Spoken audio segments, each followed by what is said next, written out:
Good morning, and good morning from, oops, nearly walked the wrong way around the loch there.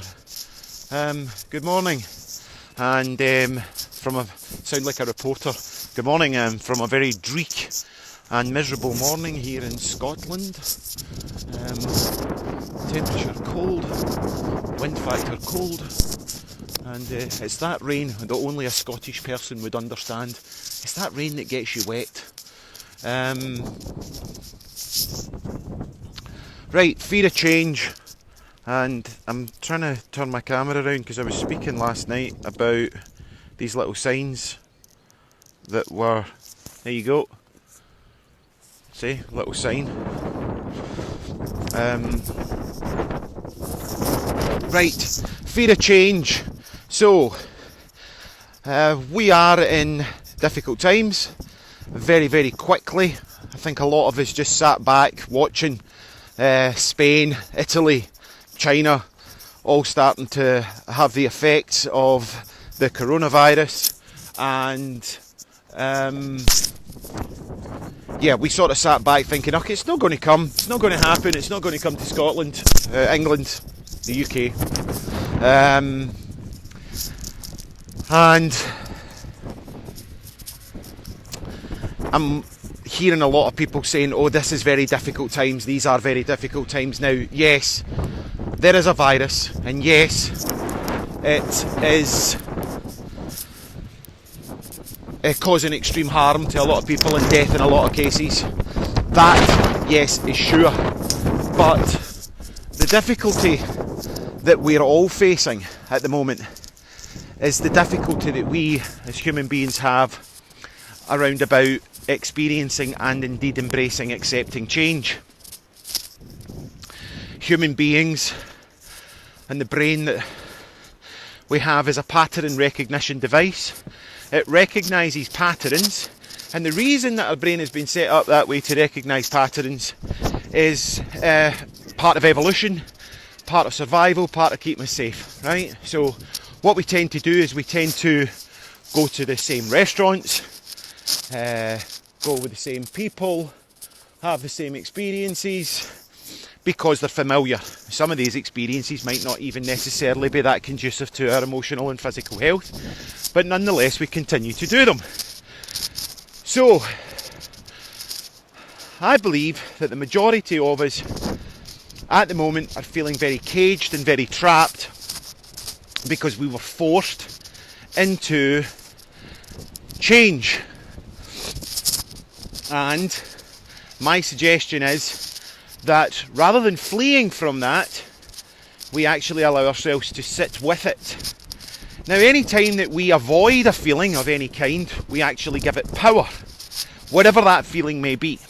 So, for an example, when I was little, I perhaps was out the back, kicking a can against the wall, and I would come in, my mother had been standing at the kitchen window watching me, and she would say something along the lines of, "Are you bored?" And I'd go, "No, I'm not bored." And then I would be banging about the house doing something or whatever, and again that word, "Are you bored?" So I then internalised that somewhere the behaviour that I had been doing meant that I was actually bored. Okay, subsequently, it is a very dreary day here in Scotland as I stop to report for a moment and give you a view. You can't see oh, you could look at the grey. Look at that lovely grey colour. Beautiful, that's our norm.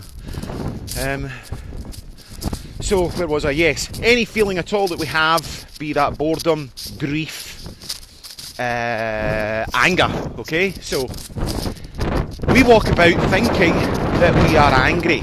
So if we've been feeling angry, or this feeling of anger that feels like anger, in my understanding of any more than 7 seconds, that's not actually anger that you're feeling. What you're feeling is the avoidance of going towards the emotion. So imagine that anger is the nuclei of the cell, and that's the hub of it, that's the heart of the matter, that's the core. And what we do is we avoid at all costs, so we're backpedaling, the way I view it, because I'm into cars, is the car starts sliding down the hill and you've got it in reverse, and the wheels are going in reverse, but the car is going down the hill. Right, so that's what we do towards our emotions and our feelings, or most of us do, and certainly that's my understanding, and I've been doing this for a while, so that's my opinion anyway. So what I suggest at this time that we look at doing is actually allowing ourselves to sit in the nuclei of that cell, no matter how burny hot it is, no matter how painful it might feel. And what will happen is it will transcend into another feeling, into something different. Now, we've got no way, there is actually no structure, there is absolutely no way at all that would follow a similar pattern. You know, the 7 stages of grief, denial, anger, and so on. It works differently for every individual. And it might go from anger to rage, it might go from rage to upset, it might go from upset to sadness, but eventually, if you're able to sit with it long enough. Hi Maggie, I'm doing a Facebook Live. Cool, I'll catch up with you though. Maggie Clark, my dog walking friend, so nice to see her, and that makes me feel good. Just got that really nice feeling inside, so I want more of that. Okay, I get so distracted so easy. I think I should use this time in this coronavirus to actually deal with my ADHD a bit better, which would mean just accepting it and sitting with the fact that I've got ADHD. But anyway, okay, so rather than avoiding the feelings that we've got and doing anything we can in our power to distract ourselves and dissociate from them, my suggestion is actually to sit with them. And in my experience, no one has ever died from feeling their feelings. Many people I know, however, have died through avoiding feeling their feelings. So, whatever the feeling might be that you've got that's coming up, take some time. We've got plenty of it. Look, spoke about it last night in the Facebook Live. One way. Love it. Absolutely love this conformity. So, sit with the feelings, whatever the feeling might be, and just bring all your awareness to the feeling of anger, grief, whatever it might be, sadness, boredom, and just watch it and allow it to pop up. And then that'll come into another feeling. And then allow yourself to sit with that feeling, and that will transcend, and allow yourself to sit with that feeling, and that will transcend, and another feeling, and so on and so forth. And eventually, what will happen is we will end up in a place of bliss, in a place of joy, and we just start laughing at it. And then we've let it go, we've dissipated it, and it has no longer got any power over us. Because if you've been feeling angry, upset, emotional or tearful for any more than several seconds, you are not feeling the feeling. So when we actually say, how are you today? I'm feeling really angry, I'm feeling really upset, I'm feeling really this or really that. That's you not feeling it. That's you avoiding going into the feeling, because if you fully felt it, it would transcend into something different and therefore wouldn't have any control over you.